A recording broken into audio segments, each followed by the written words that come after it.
Okay, yesterday I was standing right down there,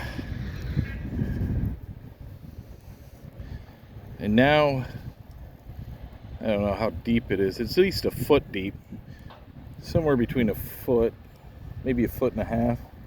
Probably, I don't think 2 feet.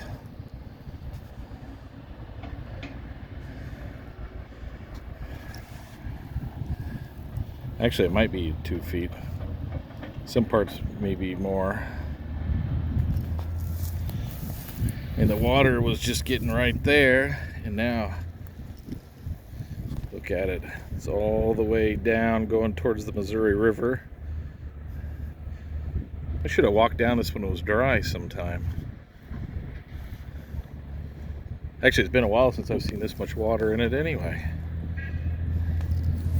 And then, let's see here.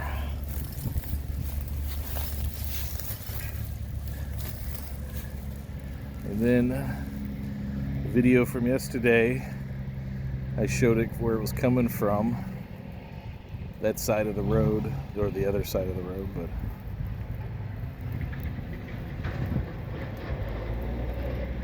yeah, there's quite a bit of,